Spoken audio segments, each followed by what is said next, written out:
And I really appreciate you all coming out here to our 6th annual conference. I can't believe we've been doing this for 6 years. So that's wonderful. I have to say we have a great lineup of speakers today and panelists and presentations for you. So I'm really excited for this today. This is great. And I'm also grateful for everyone that was able to work together to make this happen. As many of you know, this is a group of volunteers that we do this. It's Technology Learning Collaborative. So we all take time out of our own jobs and our own life to actually make this happen. And I really appreciate everyone's help in making this go smoothly today. So we actually considered bringing a national speaker to the conference today. We actually started looking around, kind of emailing people around, but then we realized Philadelphia is where it's at, right? So we don't need to look at national speakers out here. We have plenty in Philadelphia. So we have a great lineup of keynote speakers this morning, really focusing on the digital pulse of Philadelphia. What is going on digitally in our city here, focusing on digital inclusion issues too. So just curious, who's actually attended a TLC conference before? Raise your hand. All right, so we have a lot of new folks. This is great. This is great. How many TLC members are there? All right, that's great. And first-time attendees? Wow, that's great. Well, thank you. Give yourselves a hand. Thank you for coming. You are making this conference great. And we had one of the highest registrations we've had in a long time. Over 150 people have registered for today. And so this is just making the event even better. I really appreciate that. And if you aren't a member, I really encourage you to go to the TLC Philly website, tlcphilly.org, and you can sign up to be a member there. And that gives you a chance to know about a lot of our quarterly trainings that we're doing for professional development, as well as part of our contact list as well. So we often share job opportunities and other just different opportunities and events across the membership too. So I really encourage you to go out to tlcphilly.org as well. And if you get a chance today, so if you're a Twitter follower, or if you're on Facebook, you go ahead and like our page, the TLC or Technology Learning Collaborative Philly on Facebook. And at the bottom of the page here, you can see TLC_Philly for Twitter. And we're using the hashtag TLC Philly 2018. All right. So I wanted to just kind of say thank you to a lot of people today that make this conference happen as well, and a lot of our sponsors too. I want to thank Harry. Harry's around here. So Harry Fishberg from the Free Library. I want to thank him for helping organize the space and getting everything organized so we can just come here easily and set up today. And for the Free Library for donating the space to our organization today. So thank you so much. That's wonderful. For Barrett, Harvey, and Lance Adame for actually doing the social media and help for that and everything too. I appreciate that. And Janetta Frazier for helping with the letter certificates and organization too. And I'm not sure if Lisa Wallace is here from 1199C. Is she here? Yeah, Lisa. Lisa, thank you so much for the programs. And she actually volunteered her time to do all the programs and had to deal with all of our many edits and the last minute changes. So I appreciate that too. And Natha Karuna from PEC, who helped get all the giveaways, the tote bags here today too. And Lorelei from Philadelphia Fight, our co-sponsor here, or co-chair with it. She kept me on track, and her great leadership kind of has led the way for us to do this as well. I also want to thank our sponsors and partners right now. I want to give them a chance to say a few words. Bob, do you have a few minutes? Sure. So Bob Smith from Comcast. Comcast has generously donated to us for several years to help make this conference and our professional development series go well for over the years. Thank you, Andy. I want to thank Andy and Lorelei for organizing this event. These events take a lot of work. It takes a village, and you've got a pretty cool village. I also wanted to mention two folks who are not here, who have been part of the TLC family for a long time, but have moved on to other things in their lives. Jen Coburn, formerly of the Mayor's Office of Adult Education, and Tan Vu from People's Emergency Center. They were drivers of this organization for many years and helped set it up for success. And so I didn't want to let today go by without thanking them for all that they've done in the past. Comcast is excited to be a part of this event and this organization. There are a lot of challenges in Philadelphia, but we have a lot of great people working on them, and it's our pleasure to partner. I think when you combine all of the information you're going to learn today in the panels, in the breakout sessions, and then add to it, internet service at home, then we're going to help our residents be prepared for everything. So thank you very much for the opportunity.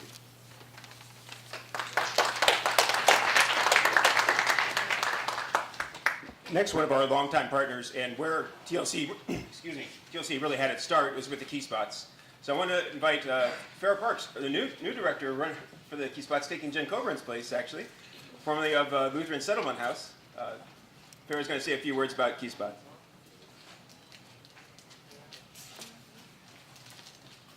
Thanks, Andy. I was going to make a joke about how Jen and I look so much alike, but how I'm the new Jen Coburn and we look so much alike. But hi, everybody. My name's Freire. I look nothing like Jen, for those of you looking confused. Morning, everybody. Welcome. My name's Freire Parks. I am the new director of My Place in Digital Initiatives at the Office of Adult Education, which is part of the Office of Workforce Development, which is a new office in the city of Philadelphia. And in that capacity, I have the great privilege to oversee the Key Spot program. We have a table over there. My colleague Sunny, you should stop by. So the Key Spots are a network of about 50 public computer sites that we operate in partnership with Parks and Rec. I think I saw Ben somewhere. Or not. Ben, wave Ben. Oh no, not Ben, you're not. Yeah, Edison and I had the same, so never mind, Ben's here, Ben's not here, Ben's great. So we oversee the Key Spot computer centers, which are in community centers and also in Parks and Rec sites. Everybody here who's part of a Key Spot? Shout out to the Key Spots. So these are places where people can go, get access to the internet and computers to search for jobs, browse, check email, all the things that, the internet enables people to do. And as Bob mentioned, there are a lot of challenges in the city, and one of them is access to digital literacy and digital access. And so digital literacy and access is a huge part of the city's plan to foster a stronger workforce and decrease poverty, and we're excited to be part of that and excited to be part of TLC and to be working with all of you. So thank you for all the work that you do, and enjoy the conference.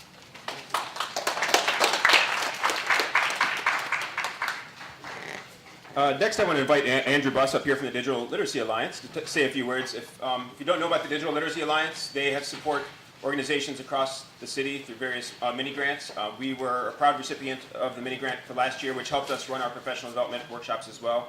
And Andrew, let you say a few words. Thanks, Andy. Good to be here again. I even got to see Erich Smith, which is really cool. I haven't seen him in a long time. So let me tell you a little bit, just really quickly, about the Alliance. I think a lot of you probably know about it already, but it's sort of facilitated, coordinated by my colleague Eliza and I. So it came out of the franchise agreement with Comcast about 2 years ago now. And one of the parts of the agreement was that Comcast agreed to fund a seed fund of $500,000 with the intent of something to do with digital literacy. It was that vague at that point. But we have worked with it since then. And we've really created an opportunity to seed innovation in the space. I think that's how we look at the Digital Literacy Alliance. It's this cross-institutional group. Includes universities, companies, nonprofits, city representatives. So it's a nice collaborative body with a lot of different perspectives. And I think it has given us a nice opportunity to try to create innovation in the space. So we've had 2 rounds of grants now. And I should also say, since Comcast put in their first 500, Verizon has also come in with some money as well. So trying to grow the fund a little bit. We're now in our 2nd round of grants. We had a really successful first round, nice range of, I believe it was 8 grants, everything from tablet training for seniors to TLC, as Andy mentioned. And I think the next crop, which we just funded over the summer, is really interesting as well. So the other thing I think is interesting is the DLA really is the 3rd piece of what I see as this broader infrastructure around digital literacy in the city. So I was lucky enough to be involved with Key Spots for quite a while, and now it's been handed over to Freire, who will do a great job. And I think that's kind of the physical piece of the infrastructure. I've really looked at TLC largely as the human infrastructure, and it's been really cool watching this group grow over the last, whatever you said it was, 6 years or so, as a networking professional development type organization. And I think the DLA can serve a nice role in terms of that innovation piece. So being able to generate new ideas in the space and fund those ideas, because it's been hard to do that, I think, particularly in digital literacy over the years. So finally, I would say what we haven't figured out yet, frankly, and I need your help on, is how we continue to exist as the DLA and have funds. You know, as Eliza pointed out to me yesterday, it is essentially a debit account at this point. We've had 2 rounds of grants. We have more money, which is great. We'll continue to make grants. We'll probably do another one next year. Obviously, at some point, money runs out unless you put more in the account, right? So digital literacy has proven very difficult to sustain. I think all of you know that. Key Spots was ultimately sustained by city operational funds.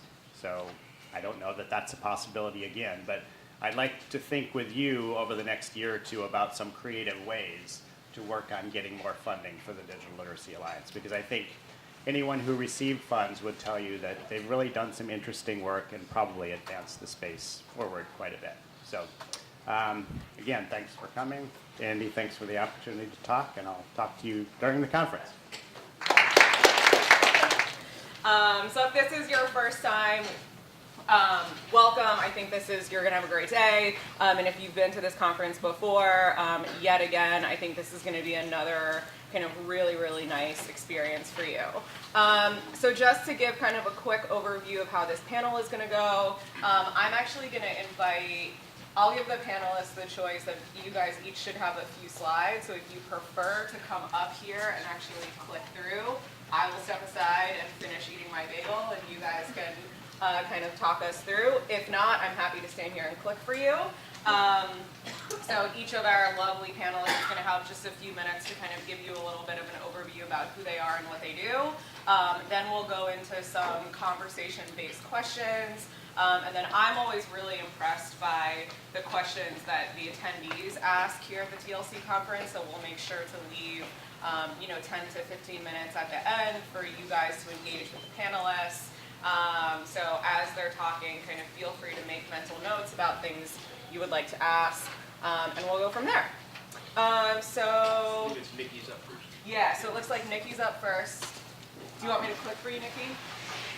Yeah. Yeah, okay. Is that okay? Of course. All right. I'm Nicki from the Welcoming Center for New Pennsylvanians. And I just want to take a few seconds to tell you a little bit about who we are and what we do. And I'm really excited to be here on this panel this morning. So if you want to go to the next slide. The Welcoming Center has been around for the last 15 years. And we started when Philadelphia was really changing, when immigrant communities were becoming a more large part of the population. And what we do is we think about, what is the great asset that immigrants represent for the city of Philadelphia? These are new folks, oftentimes, who are coming and making Philadelphia their home. And what are the ways in which our organization specifically can support this population, and not just immigrants and English language learners, but the integration of immigrants into the social, political, economic fabric of the city. We want to go to the next slide. So how do we do that? The Welcoming Center is really a training organization. And so we work with folks from all different backgrounds, all different neighborhoods, who are immigrants and English language learners, who are looking for not only access, but opportunity in really specific areas. So we focus on helping folks enter the workforce or progress in the workforce. So we do workforce development, start or grow small businesses. So really thinking about that entrepreneurship piece, and then community and civic engagement and leadership. So having training programs that helps prepare people to be a more vocal advocate for themselves or in their communities. And I'll go to the last slide.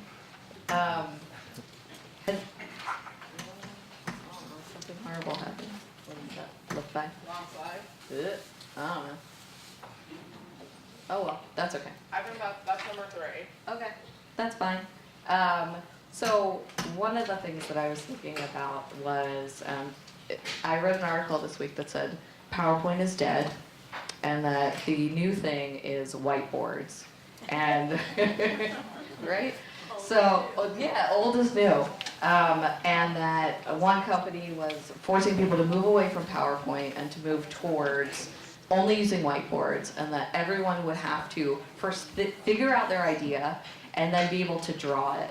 So if I was going to draw the Welcoming Center on a whiteboard in front of you, it would be thinking about looking at all of the great things that the immigrant population represents in Philadelphia, the linguistic and cultural richness, the social opportunities, and then really thinking about, what are the things that our organization is doing to support that community in really specific buckets, workforce development, entrepreneurship, and leadership. But then finally, the last thing is I would draw something making a difference between access and inclusion and integration. And I think that that's one of the things that I want us to focus on, and that we focus on within our organization, is really thinking about what are the assets that people already bring to the table, and how do you leverage those assets in a way that really focuses on inclusive practices. So I'll leave it there. Great. Thank you so much, Nicki. Now we're gonna move on over to Tobey and Generations Online. You okay if I click for you, Tobey? Good morning, and welcome to the Free Library of Philadelphia as well, because for 7 years I chaired this board, and we built this room, and it's great.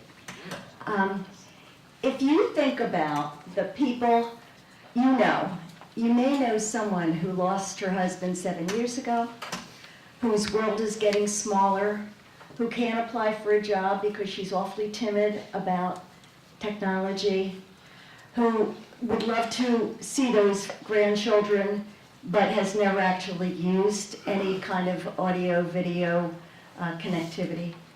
That world that is getting so small it's such a shame. God bless. That means it's true. In Jewish, if you sneeze and somebody's saying something, it means it's true.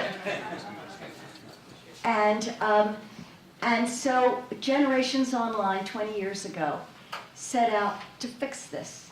And when we applied to the IRS for nonprofit status, they said, what, you're a .com, you're a startup, and you're nonprofit? Give me a break. And soon after that, the bubble came, and a lot of these highly financed groups who were out there seeking to help the elderly, but with high costs, had to fold. So I'm proud of what we've done in the last 19 years. We've helped 100,000 people learn to overcome the barriers and get online. And I'll just show you a few slides of how we do it. First slide, please. This is the problem. Look, can you all see those? Oh, okay, great. Then if you are making less than $30,000, and if you have less than a high school degree, your chances of being online are about the same as a person who's 80 years old. Next slide, please. This is the people who are not online. It's just a dramatic representation of the fact that there is a digital divide.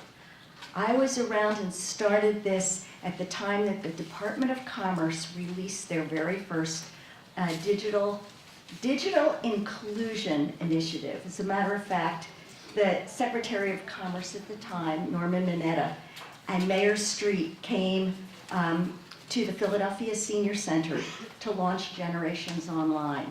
And that was the time they coined digital inclusion versus digital divide.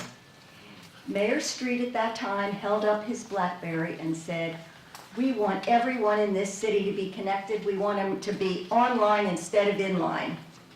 I think Mayor Kenny has made huge strides in actually trying to accomplish that, and we support that. Just one more slide to show the delineation by age. When you hear the statistic that older people are the fastest growing group, that they're all online, you got to check out the demographics of that. It's the same old haves and have-nots. So the older you are, the less income you have, the less income you're going to get. What we started with, next slide, was a PC training program. And it has an intergenerational component, and we actually did train 100,000 people on PCs. The next slide, please. One of the things that you've realized is it's such a catch-22, right? If you're not online, you're not going to get online because there's so many barriers of access, skill, and intimidation. So if you want a job as a floor walker at Home Depot and you're 76 years old and you're unlimited income, you cannot, A, find that job because it's only there online, and you cannot, B, apply for it because you have to apply online. So we are working with the Mayor's Commission on Aging, and for the last 2 years, sponsored by Mellon, who has given us a grant to do this, we have a workforce development program. I welcome any of you who want to use it. Please contact me. It gets people, you can see the buckets there. It has these 10 modules, etc. The next slide, please. And then I kept saying that iPads cost too much money. That's not going to help the people that we care about. But when Kindle Fire came out in 2012 with a lower priced device, then other prices started to drop. And therefore, we did invest in a tablet training program. Tablets are much more joyful for an older population. They're more exciting, they're newer, the connectivity is anywhere, the glare you can control. So we have an app, next slide please. It has these 4 parts to it, which actually sum up just about everything you need to do on a computer. For example, you put your thumbs on the 2 green thumbprints and pull it apart and you see the words get bigger. That is exciting for somebody who's never done interactive. Get the kids away from the grandparents and give the grandparents an app that enables them to learn themselves. So next slide. It's called Easy Tablet Help for Seniors. And the deployment that we've done is through places where seniors gather. We make this free, and it's a self-learning, so big instructions on every screen, and then a coach, and we have a coach's kit. And we now are in 30 states with that, and in many parts of Philadelphia. But next slide, last slide. We love partnerships, and everything we're doing is free. If anybody wants to join us, we do get some tablets as part of funding. We are really concentrating in certain neighborhoods for low income. If you want to start a sip and swipe cafe, turnkey, easy, it's a table is all you need. And so I do have some tablets available if anybody, particularly in Northwest Philadelphia, or North Philadelphia, wants to join us. Thank you very much.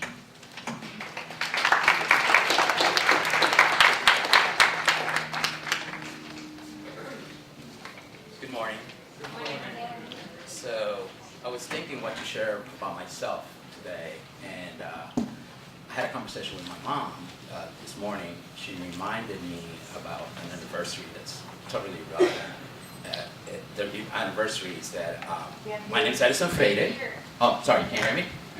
My name is Edison Freire, and she reminded me that about 40 years ago, my name changed from Edison, 2 S's, that's my official name, in Ecuador where I'm born, and to Edison with 1 S. And we got to talking. I said, why did you name me Edison? She said, well, with a name like Edison, you can't, you got to be in STEM. And with a name like Freire, you got to be in education. She was a seer. So I'm in both spaces right now. I'm in education and in STEM. And for the last 20 years, I was in education with the School District of Philadelphia, well actually 2 years ago for 20 years. And I was focusing on education. And I didn't realize that what I was doing was thinking about education, workforce development, and economic empowerment for our communities. So our work is around that. How do we connect those 3 things? So 2 years ago, I joined JEVS, which is an multifaceted social organization, serves around 30,000 people. people with disabilities, people looking for work, and people coming off public supports, as well as they have a youth division. And one of the things I noticed is that they had connections to employers, over 1,000 employers, and that we were serving youth in disconnected programs. We have a GED program. We have a program for trades. We have a program for supporting high school. We have programs for special ed. And what I was saying is that that's great impact, but how do we scale that collective impact? How do we think more intentional about programming that is sort of connected and we do warm handovers? So we thought about this and we said, well, we have to talk to employers and build strategic partnerships. And then we have to focus on contextualized learning, that it also is aligned to systems and as well as leverage those systems to do what? To build stackable credentials, to think about career pathways, to think about giving young people opportunities to think about education, career pathways that lead to jobs with dignity and living wages. So I'm proud to say that I've been given the opportunity to work with amazing people, and I'm going to call out Aliyah, raise your hand, and David, raise your hand. These are two wonderful staff people that you can ask more questions about what we're trying to do here, if you can, if you want to know more. And what we're trying to do is think about how do we address digital inclusion by being represented in the field that decides who gets what. So this is an issue about economic justice. This is an issue of civil rights for our communities.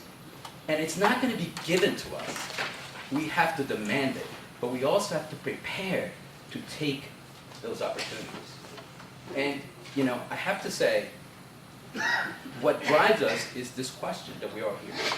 How do we address poverty in our city? That 26%, we're the poorest city of the largest 10 cities, right? We're talking about 400,000 people living below poverty, which approximately 42,000 are deemed opportunity youth, 18 to 24, who are either working or employed. I am angry because when we talk about the brain drain, we talk about the colleges. That is the true brain drain. Our communities being drained and not given the opportunities to access these potential jobs. And what am I talking about? I'm talking that in the next decade, there will be about 26,000 to 44,000 jobs in the IT sectors that might be filled or might go unfilled. What an opportunity to connect what our community needs to what Philly needs to grow, but also to truly address the digital inclusion, which is we need to be owners of the system. We need to own the means of production. So what do we have to do? What we're trying to build is a pipeline that starts with young people who are trying to get their GED so they can get some IT career exposure. We're also trying to address special populations. We have another program that just started for senior high school students with autism. And then we're building a program for post-high school that gets 6 months training in IT. And today,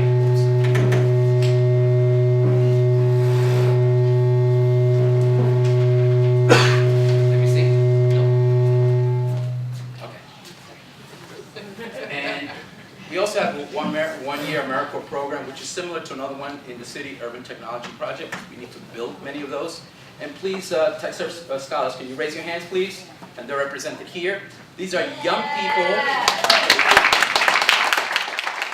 These are young people who are giving a year of their lives to make our communities better by being STEM ambassadors, bringing STEM opportunities to STEM deserts. And lastly, we just got approved by the state to build an IT generalist, or we call IT Pro apprenticeship. So these are opportunities with multiple points of entry, multiple points of exit. But the key here is that it takes, as Bob says, a village to put this together. Not one organization can do this, but an ecosystem. That's it. And then, why are we doing this work? And we're doing this work because what our youth tell us they need. We often just address one dimension of their lives. In schools, worry about their minds. They're about their education and focus of, what are you going to do? That pressure. And we forget that young people really have a heart and want to make a difference. They want to change the community. And most importantly, and what I being the soul, is this notion that they're in transition to productive adulthood. It's our role to align the mind, the heart, and the soul, empower young people to be productive citizens of our city. Thank you.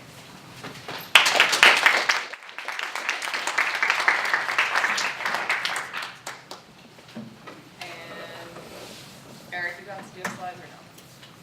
No, the website, just pulling up the website.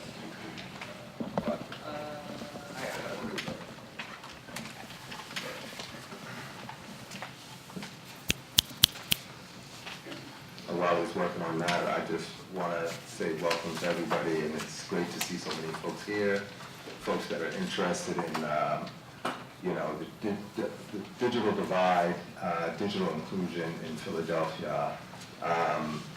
I think just to speak on that for a moment, that we all know that it exists, but also that from there, what's sort of developing out of that, and it's the innovation. So, as we work to close the divide, what's emerging out of that is innovations in a lot of little ways, in a lot of big ways, with the city being involved as never before, and community organizations stepping back and looking at their programming and thinking about how do they use their programming to either close the divide or help folks to innovate digitally, whether it's to get a job, extend their, continue their education, enhance their education. So, and with TLC being a big part of that, it's great to see folks here and the membership growing. My name is Erich Smith. I work for Project Home.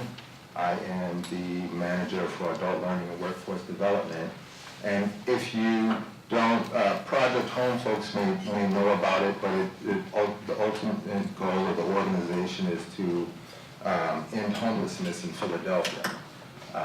And when we say homelessness, there's homelessness is what it is, but we focus on the chronically homeless, folks that have been homeless for a year or more, but we do also focus on homelessness and many of the other ways that it's seen, whether it's folks that are close to homelessness, near homelessness. We also look to address that in many different ways. And Project Home itself, the name HOME, H stands for housing, which is sort of the tip of the spear in terms of how we look to address the homeless issue in Philadelphia. O, which is opportunities, which is job opportunities and training opportunities and employment opportunities. M, which is medical, which is a big part of moving. Why many folks become homeless is because of medical conditions and the ability not to, or the inability to work. And the last one is E, which is education.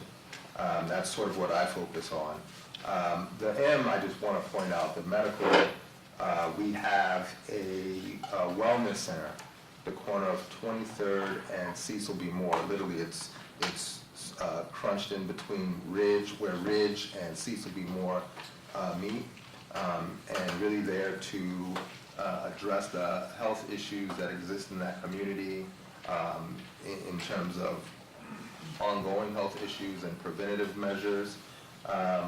So that's one of the things that as Project Home, we look to address homelessness in many different facets, and understanding that in order to prevent it, there are some things that have to be in place, and that's opportunities, medical and education, and that's where I come in at. E, the education, we have a center in North Philadelphia called the Honickman Learning Center and Comcast Technology Labs.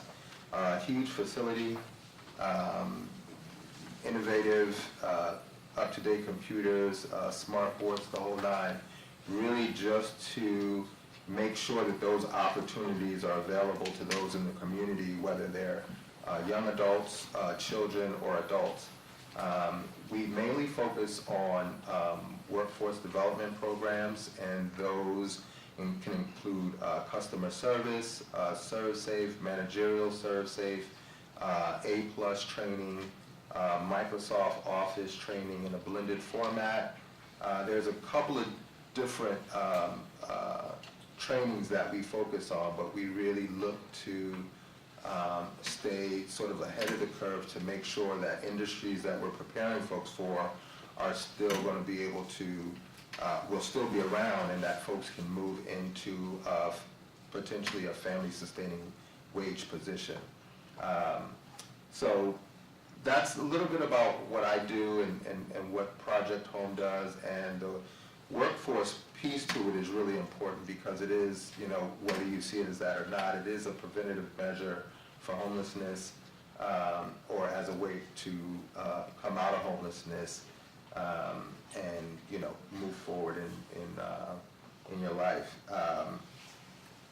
Some of the trainings that we do are mainly focused using computers, using online platforms, again, because the center, we're available to folks, but we also want folks to be able to extend their learning beyond the classroom and continue to have time to study. We know that once someone leaves the classroom, that they have to make use of that time. So a lot of the trainings that we focus on are blended, and we use free applications so that even after the training is over, folks can continue to go back and, you know, study areas that they've worked on or that they received training in.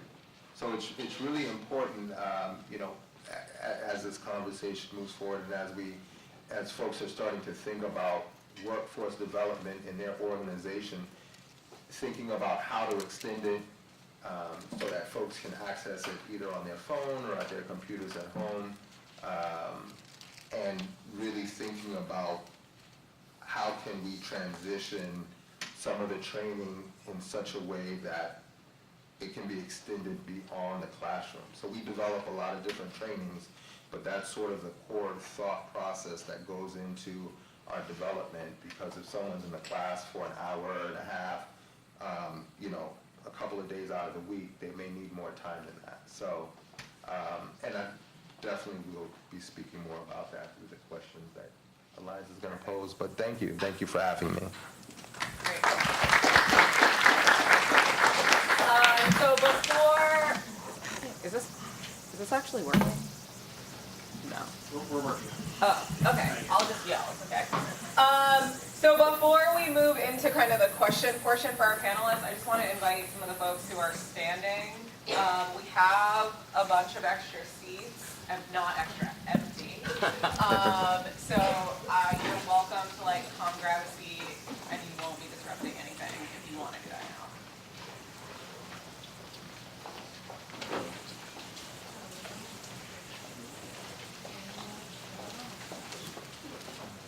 Yeah, a whole bunch right in the front row, per usual.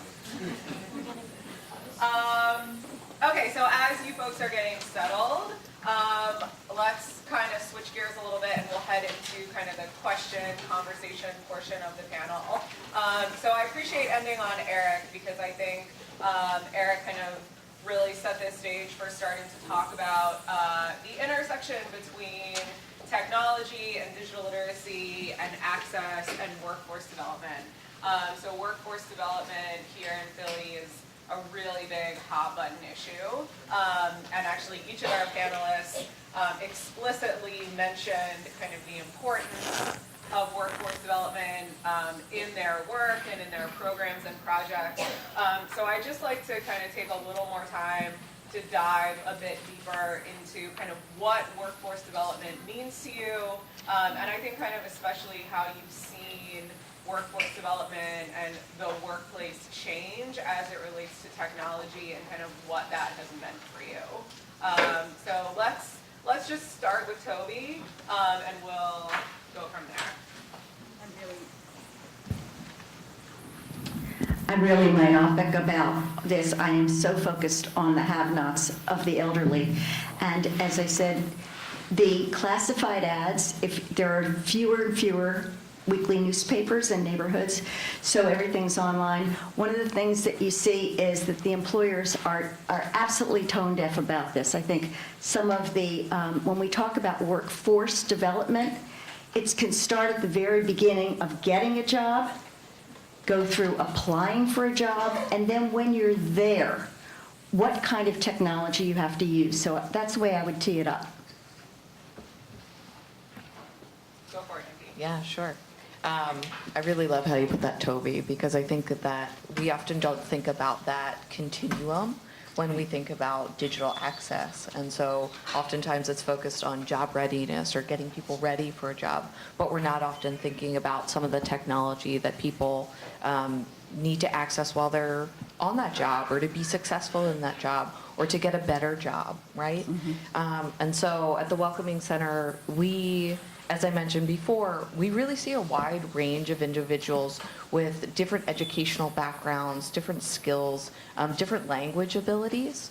And so our work takes us across a really wide spectrum, either working with someone who has no familiarity with technology at all and really has not had access or the opportunity to access and is looking for employment. And so thinking through how does someone access those opportunities, but then how are they successful when they're on the job? To individuals who may have received a college degree or a master's degree or a doctorate in their home country, but for whom technology still wasn't part of their training or their learning. And so, we have foreign trained engineers for whom technology is still something that they're not very comfortable with. And so how are you working with someone across a really wide spectrum to make sure that it's not only access to opportunity, but that someone is being successful and that they're able to leverage the skills and the training that they already have and not, and find a way to use goals and what people want to accomplish and to try to see technology as a means to accomplish those goals. We try to contextualize a lot of our training in that way of really understanding what people are looking to do and then how can we specialize the training so that technology becomes the tool and the context for accomplishing those goals. From the JEVS perspective, when we look at the intersection of technology, workforce development, community development, we grapple with this essential question. How can we, looking from a youth-focused lens, youth development-focused lens, how can we effectively engage young adults to connect them with career pathways in STEM, science, technology, engineering, and math, okay, and also address core community development and talent development needs. So it's a multi-pronged question that needs a complex solution. There are no simple solutions, so that's first of all. It's really about rolling up our sleeves, building the equity that, among ourselves, but also with strategic partners, and believing in certain elements that have to be essential to responding to this answer. One being that all youth have skills. You have to take a strength-based approach. We read too much into the skills gap. Who defines the gap, right?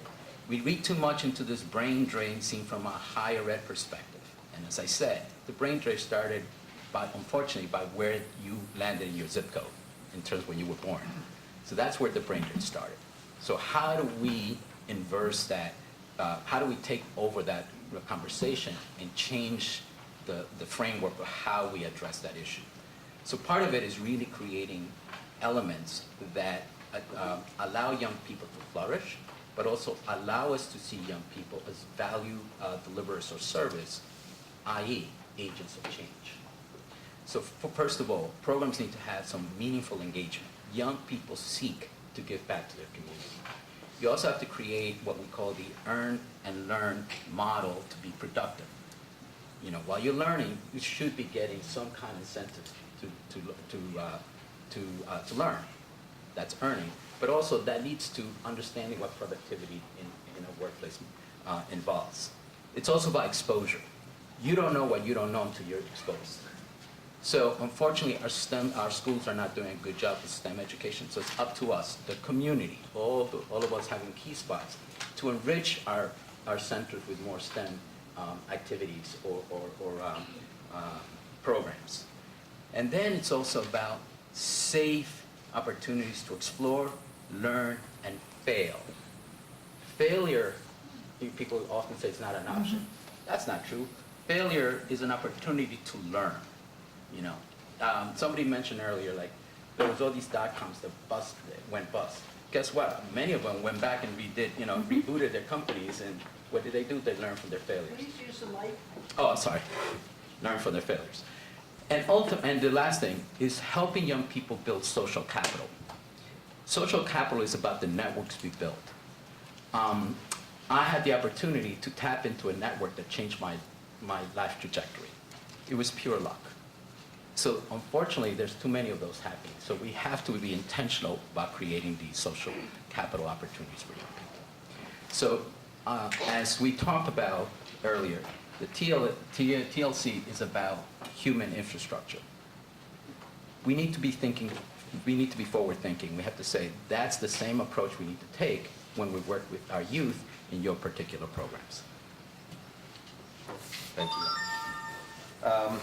Yeah, so when you think about the work currently, the workforce in its current state and digital literacy, right, especially in Philadelphia with the technology companies starting to have more of a presence in the workforce here, you have to think about how those combine, or how someone can move up into those type positions. But before you even get to that, right, it always starts with the basics, having the basic skills, moving past the fear of using technology and even learning new technology. And one of the big things that I like to focus on, especially when it comes to workforce training and technology, is lifelong learning. And that's a main component of has to be a main component of any workforce development that happens, because if you prepare someone for, a training in Microsoft Office 2017, guess what? 2020, that person, that technology is going to really shift, and folks are going to need to maintain their employment using that technology.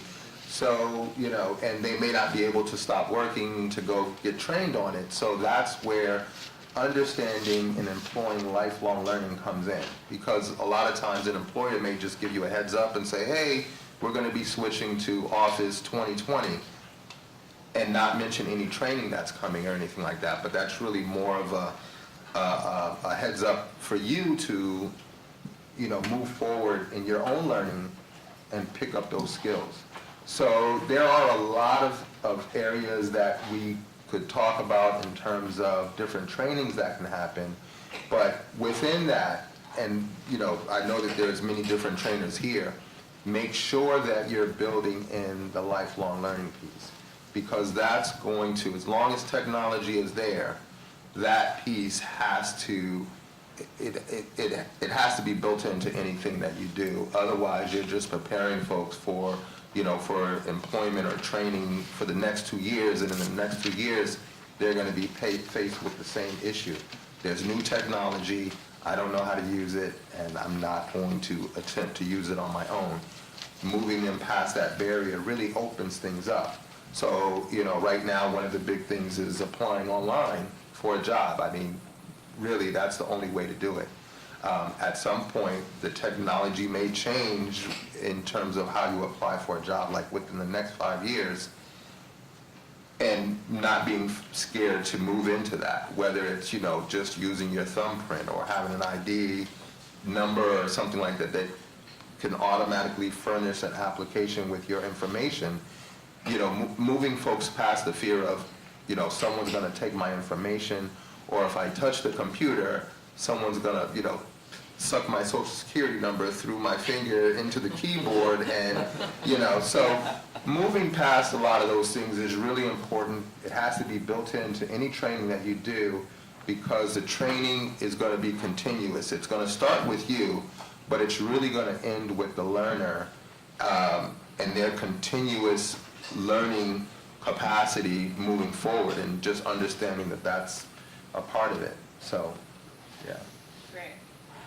So something that I really appreciate about all those comments is I feel like if we had been having this conversation a few years ago and you asked a question about kind of what's the intersection of technology and workforce development, the conversation was much more around like the skills that people need in order to be ready to work. So you have to know how to type, you have to know how to use Excel, you have to have basic knowledge of email.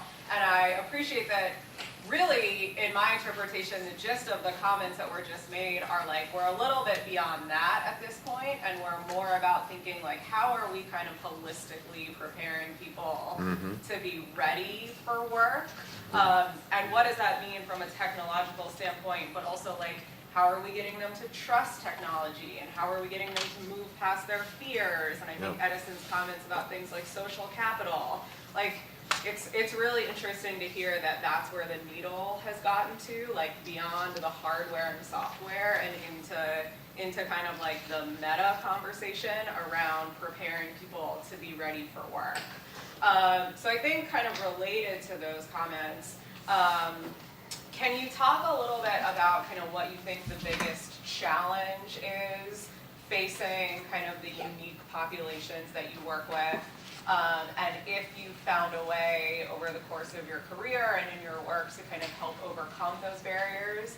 So I think obviously Tobey, recognizing you work with seniors, and Nicki, you work with immigrants, and Edison, you work with young people, and Erich, you know, kind of in your space with the homeless and kind of at-risk populations. Let's start with Nicki this time. Sure.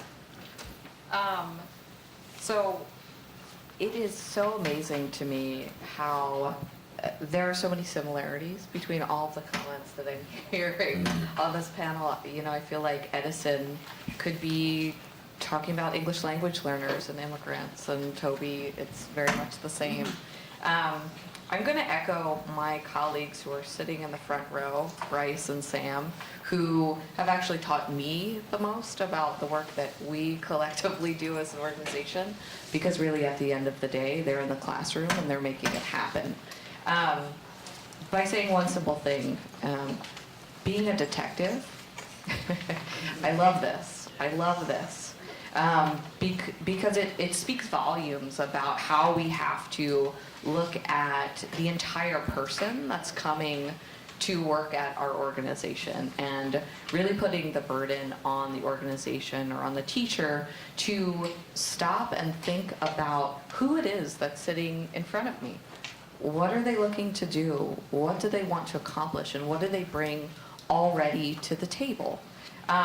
So when we think about English language learners and immigrants, we often think about the intersection of the context in which they have experienced technology before, how they understand, for example, libraries. We did a really interesting training, Sam and I, for the digital literacy specialists that are part of the library system. And we talked a lot about, you know, in other places, in other countries, libraries aren't these amazing places where you can access technology. It is for academics, and it is only books. And so someone's knowledge of the context of a library could be totally different. And then to add to that, thinking about the intersection of not just comfort with technology, but education, profession, and cultural background, and language ability. So one of the things that we're constantly assessing is, you know, does someone have the language skills or the literacy skills required to understand the instruction, if it is in English, and if literacy skills are the things that they're struggling with, then maybe that's where we need to focus first, right? Before focusing on technology, because that will ultimately be a greater barrier than anything around technology. So I'll leave it at that. Just in the, if you're interested in learning more about being a detective, go to the second breakout session, because Sam and Bryce will be talking a lot about that. But it's really to your point, Eliza, about thinking holistically about Who's sitting in the classroom?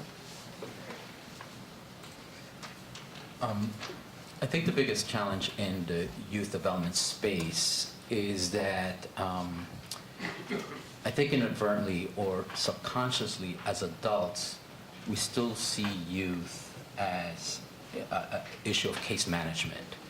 And a lot of the programming is based on what adults think youth need. So it needs to start with real purposeful conversations with youth, to have youth voice in how programs should be designed with them, for them, right? Because that's also about participants or youth development workers being reflective about our own practices and how we need to change. I struggle with that, because I've drank from the Kool-Aid that I know better. I was an educator. But I have to remind myself every day, I'm a lifelong learner. What am I going to learn from my colleagues? That's a real big shift. This notion that a solution for the community needs to be a co-protagonist approach. We, not them, not me, we. Mm-hmm. So that's, a real difficult thing, and it's often driven by the fact that an RFP is coming out in 2 weeks and we have to respond by 3 weeks. I noticed that recently in a project like the city, JP Morgan Chase, this whole thing that came out, and I saw a lot of the comments, and it was really impactful to say, I'm not trying to criticize, it's just that it didn't appear to have community voice. So understanding sometimes that funding and policy is not giving us the opportunity to connect those two, we need to go back sometimes and say, I know we submitted this, but how can we now intentionally bring in the voice? And often that changes what you want to do, but I think that has to have more impact. So this is less about technology, it's that intentionality to be co-protagonists and to be co-creators and to be co-change agents. Oh, wow. That's what I got to follow. Oh, thanks for that. I think for... Oh, go ahead. Oh, sorry. I think Tobey wanted to jump in. Oh, okay. Sure. No problem. Sage it. So you don't have to follow us. Yeah. That's so interesting because you talk about you can change behavior. It's harder to change attitude. Mm-hmm. And so for any population, if we can get people's hands on something and they see for themselves, I think your concept of community involvement and joint participation has to start with let them touch it. The word technology is so damn threatening and it's a moving target. So as someone said, what worked last year is going to be obsolete next year, and then you're going to feel like a Luddite. So anybody who blames somebody who is unfamiliar with the current technology, just wait 3 years and we'll be there. And that's why maybe what we have to do is start making people aware of the opportunities. So the connectivity is human connectivity, or it's connectivity to opportunity. And the concept of lifelong learning has, it's a term of art now. It means that if you used to like knitting, then you knit online now or something. But basically, and we've had 90-year-olds who they were arthritic. So however, our concept of sharing what we know and engaging all generations in this, I think, is very critical. We ought to really keep that on our scope. Mm-hmm. I think what I would add to everyone's comments is that, for the population that we work with, those that are facing homelessness or homeless, there really are just one or two things on their mind, and one is housing, and then the next thing would be, what do I have to do to maintain my housing? And access to an extent is the pathway to those things, but physical access is really the key. We had a young lady who came through our program, came through one of our trainings and was housed in one of the shelters, and recently was able to get a job, which now opens up housing opportunities for her. But her lifeline to, you know, pursuing different openings and trainings and things of that nature was physically being able to go to a computer and have time to apply for housing, apply for jobs, and, you know, keep in contact with folks that she needed to be in contact with, because she didn't have a phone, but she just had her email. And that was her line of communication, and essentially became her lifeline. And she was able to do, you know, she was able to meet one of her goals with the other goal in sight with just an email. But without that physical,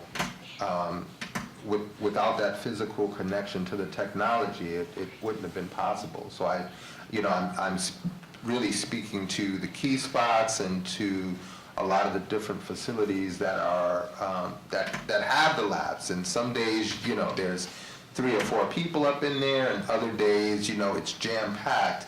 But really what we're there for is, you know, is access. There's going to be somebody that comes in that is, you know, in a desperate situation. They may not acknowledge it to us, but they see as their lifeline the technology. So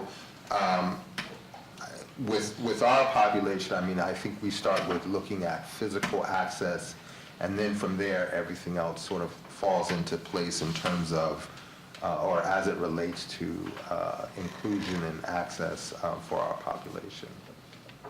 Perfect. Okay, so does this work? Does this feel like it's working now? No. Okay, all right, that's fine. You want to take mine? I can always share. Can you hear me okay without that? Yes, yes, Okay, please. all right, perfect. Okay, so I want to make sure that we leave a few minutes for audience questions, so I just have one kind of final question for our panelists. Something that I always really like about the TLC conference is the diversity of people who come to this, and I think we have learners, we have youth, we have practitioners, we have folks from the nonprofit space, the government space, trainers, etc. So taking into account all of those people, what would be kind of what's like your one piece of advice, or kind of your one relatively immediate actionable item that you think people in the room who are interested in furthering themselves or furthering their program kind of in this digital literacy justice space, kind of what would you say to them? I'll start. Erich, go ahead. Yeah, I would say the one piece of advice would be, and I know that for me this has been really important, is practice what you preach. If you are talking, you know, lifelong learning, practice it, so that you can stand as an example to others, and also be able to point out other resources. Currently, I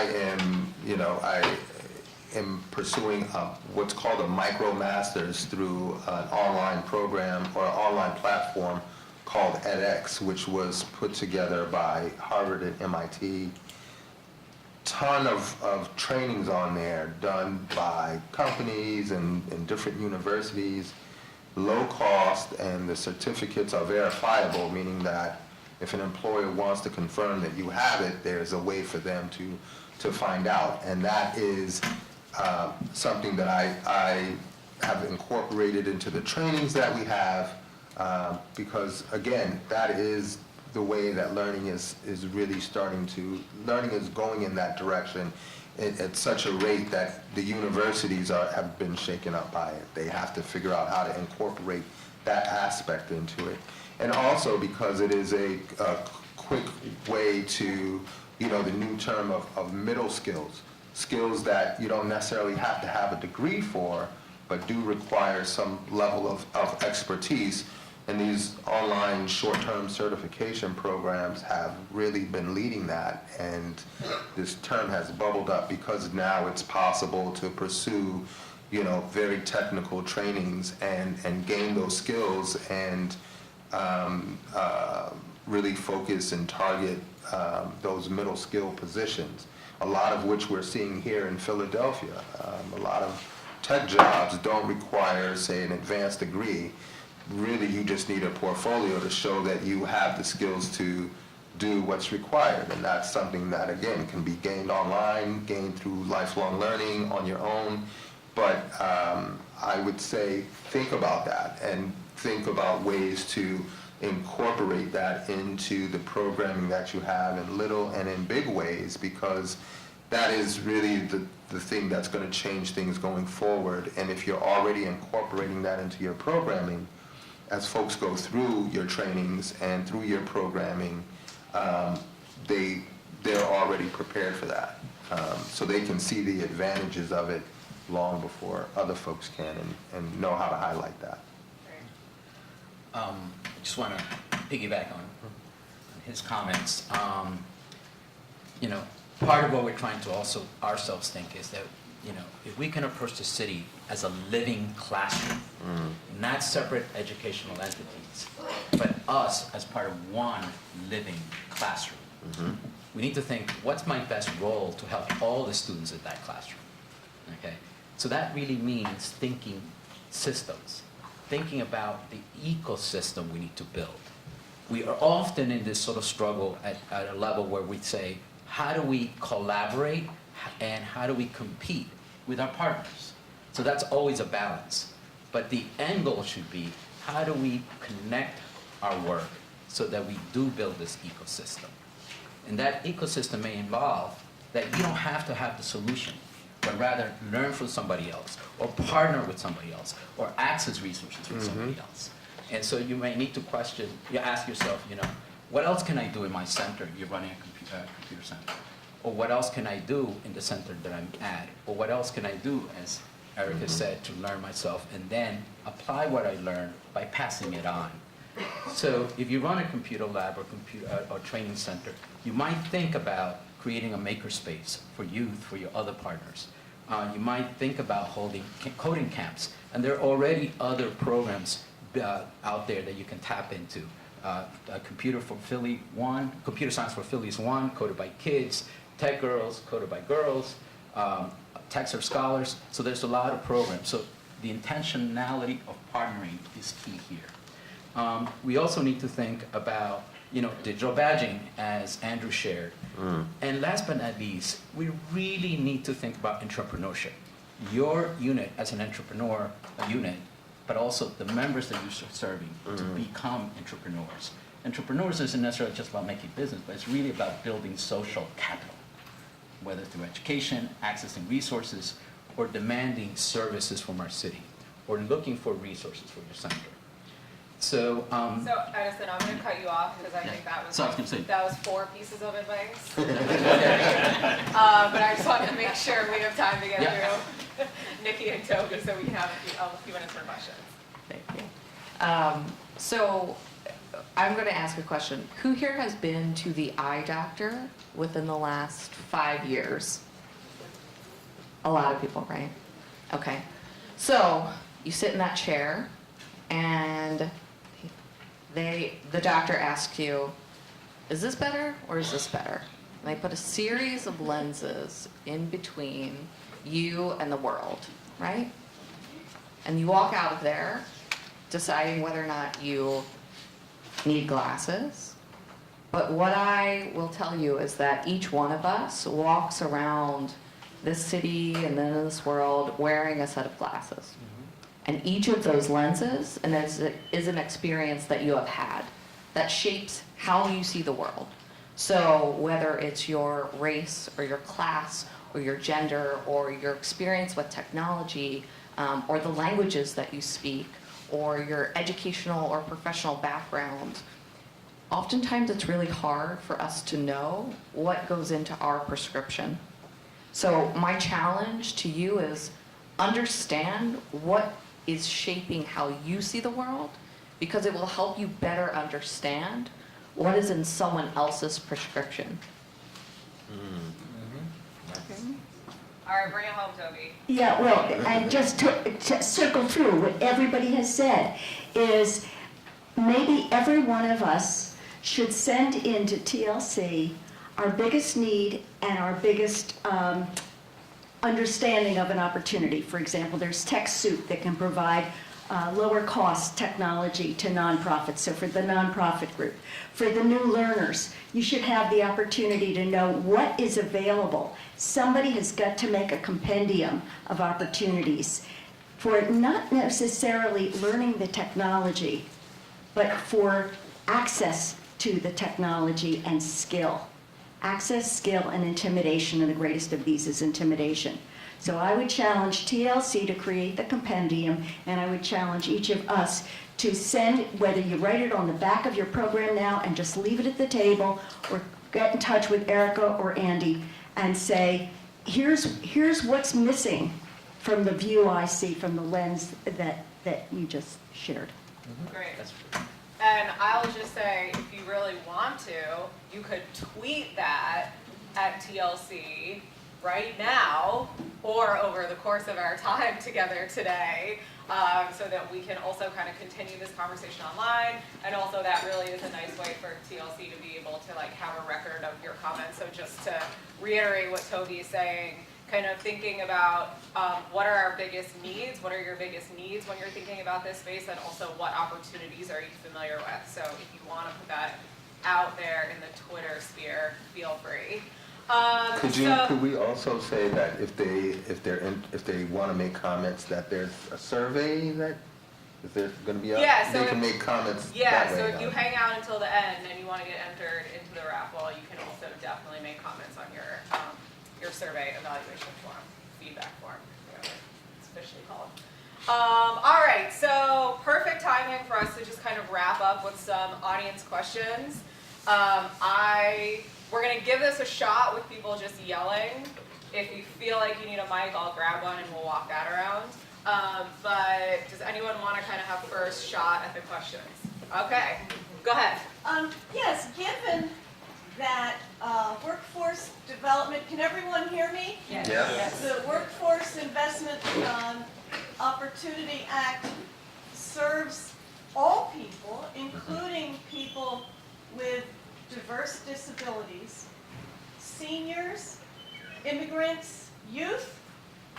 I would like to know what all of your organizations are doing to ensure that people who use non-standard access to information, whether it be screen readers, whether it be keyboard, keyboard, on-screen keyboards, et cetera, what are you doing to ensure that immigrants, people who are seniors, youth, and everyone else who meets these criteria is able to access your programs?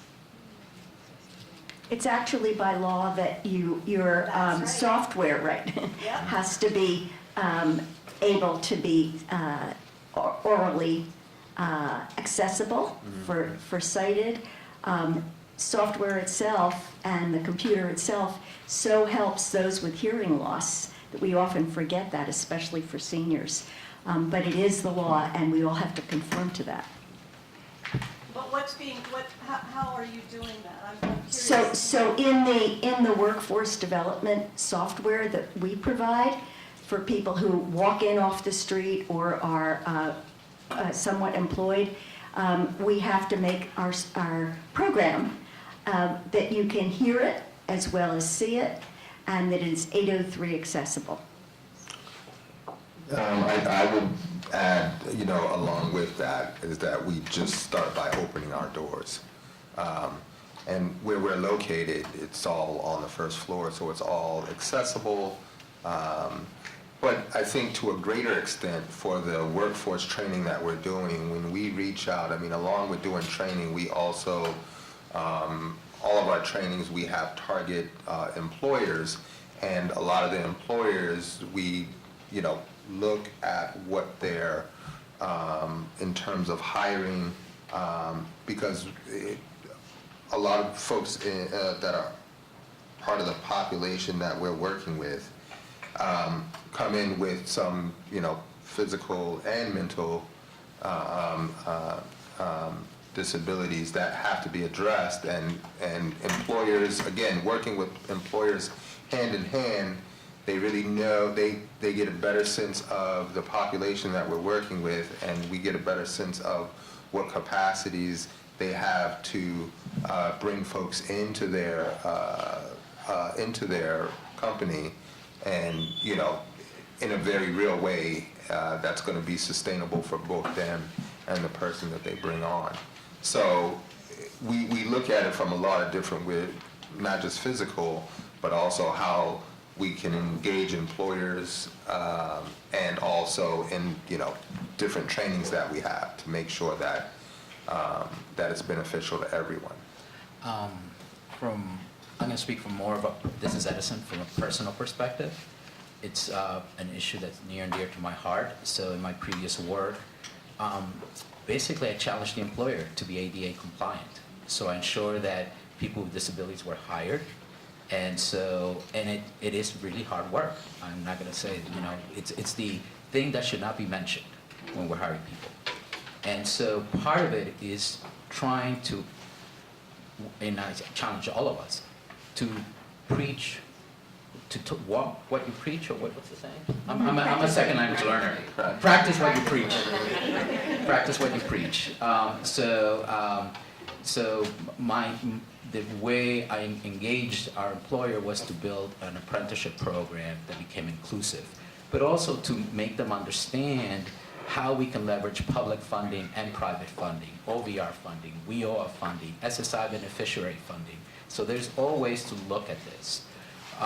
In my current work, we're doing the same thing with JEVS, which is we try to practice what we preach, hire people with disabilities, but also build programs that address those issues, and at the same time, understand that we have to work with employer networks, OVR providers, to educate employers. And then you have to have the carrot and the stick. This is the law, but also what's the carrot, And the carrot is all the funding that we can braid to bring to the table. But ultimately, what we say, it's really about diversity in the workplace breeds innovation and productivity for your company. Nicki, do you want to speak on that?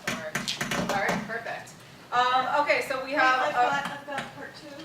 Or do you mind if we hold that That's and you fine, can ask sure, the panelists sure. individually? Yeah. Perfect. So I think we have time for one more quick. Yeah. Very quick.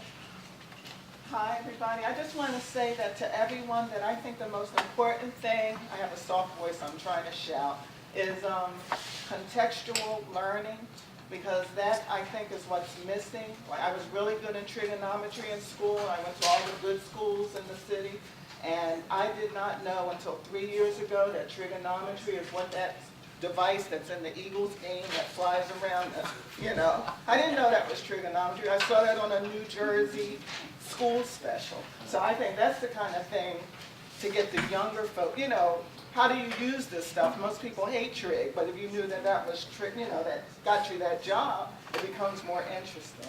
Now when it comes to hiring today, I think today's ads are a little, it's like if you don't know it before you come in here, you ain't gonna learn it here, because you've got to know it, so if you're not hiring somebody because they don't know Agile already, to me that's like not hiring Julia Child because she only cooked in cast iron and never used a copper pot.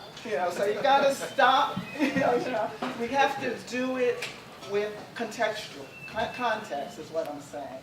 Because I think there's like a tenderizing, if you don't have everything that I want, I'm swiping whatever it is when you don't want it, because I don't use swiping right, I guess, or left, I'm not sure. But the point is, contextual learning is what I think employers need to accept.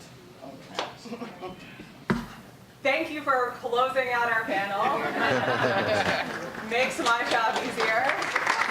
So that officially concludes kind of this panel portion. I haven't spoken to the speakers about this, but I'm gonna assume/volunteer them to hang out for a few minutes. So if you have lingering questions that you didn't have the chance to ask now, or something you want to check in with them, about one-on-one, feel free to do that. Otherwise, I hope you have a really wonderful rest of your time here. Yeah, I'm going to turn it back over to Andy for now.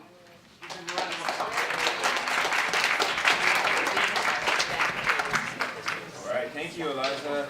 Thank you, panel. I appreciate that. So we are now going to have a coffee break and get a chance to go to our breakout sessions that we have here. Here we'll have the digital algorithms in the Skyline room right here, and then in room 405, just down the hall to our left here, is the Open Data Philly talk as well. And then we have the Smarter City PHL in 406 and 407 down this hall here.